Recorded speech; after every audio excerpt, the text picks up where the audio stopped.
Good evening and welcome to Orenda Books at Bedtime. I'm Karen Sullivan, publisher of Orenda Books, and tonight we have a special treat for you.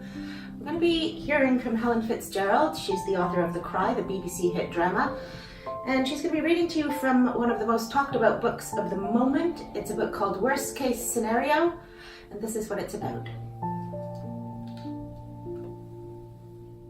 Mary Shields is a moody, acerbic probation officer dealing with some of Glasgow's worst cases, and her job is on the line.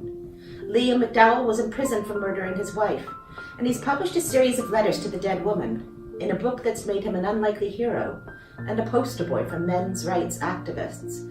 Liam is released on license under Mary's supervision, but things are far from simple.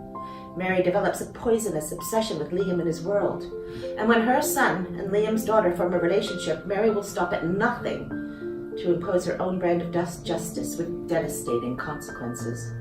A heart-pounding, relentless and chilling psychological thriller, rich with deliciously dark and unapologetic humor, Worst Case Scenario is also a perceptive, tragic and hugely relevant book by one of the most original names in crime fiction.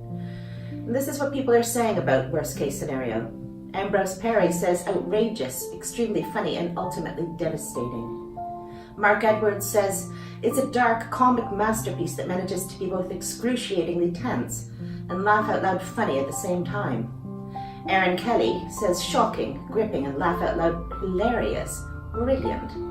Ian Rankin says one of the most extraordinary main characters you'll meet between the pages of a book. And Mark Billingham says dark humor and darker truths permeate a thrilling crime novel. Nobody writes like Helen Fitzgerald. Mary is an unforgettable protagonist. She's in the full flush of menopause and experiencing a number of symptoms. She's at the tail end of a job that she hates, and she takes justice into her own hands. She becomes a bit of a vigilante.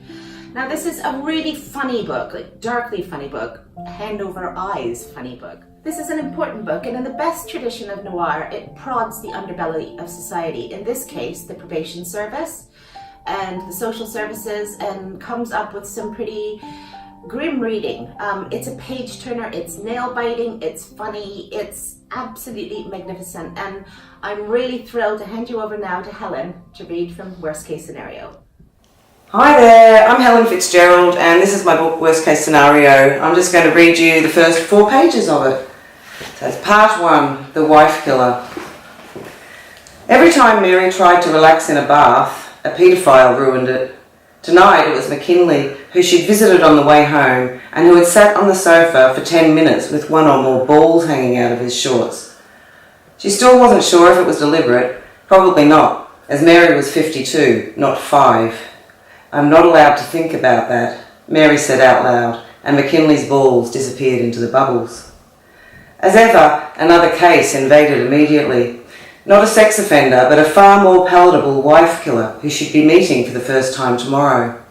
10 years ago, Dr. Liam McDowell took his beloved wife to Loch Fyne for oysters, and on the way home, drove the car off a bridge. A lot of murder-suicides seem to end this way, with one party still alive, usually the prick whose idea it was. Mary put her head under water and called on her victim empathy skills, imagining she was McDowell's dead wife, Bella. Liam's in the car beside me, belted in as I am. The water's rising and I'm running out of breath. Please do something because I can't get out. He's undoing his seatbelt. Why won't mine budge? I can't define the look he gives me. Is it love? Before he forces his way out of the car. Mary lifted her head out of the bathwater, took a deep breath and repeated, I must not think about that. This mantra had helped keep her sane enough. Home was precious. Work must not invade. I must not think about that. A sacred rule that was impossible to obey, and the only one she wanted to. The next morning, Mary pressed her ID against the flex machine. She was 41 hours up. If she didn't use the hours by the end of the month, which was today, they would be wiped. She wanted to smash the machine with her forehead. Instead, she ruminated as she gathered the paperwork for the prison meeting. Fucking management, fucking job. Mary's respect for her impoverished employer had been dissipating for years, but had slipped substantially over the last week. It was a week ago that Mary was scolded by her boss's boss for allegedly breaching flexi-time rules. The inciting incident involved lunch, which workers were required to take, even though there was no time, nowhere, and no thing to eat. If workers didn't clock in and out at lunchtime, they were docked an extra 30 minutes. Mary's pod of 6 therefore removed their IDs from their necks at noon and took turns to go downstairs and flex each other in and out. It was a futile exercise, as no one ever had time to take the minutes they saved, but it provided some comfort.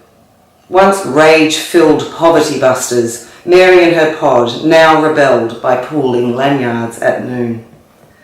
"What are you doing?" Mary's boss's boss Shirley had said when she caught her gang pinging the machine 7 days previously. Mary had been getting red mist attacks for 18 months and could feel one coming on. Weight-related insults screamed within. She must suppress them. "It's prohibited to use another person's ID," Shirley had said. "Is it?" Mary continued to ping. "Look how many hours I'm up, and there's no way for me to use them." "In that case, what's the point in what you're doing, Mary?" Using someone's name in a sentence should be banned.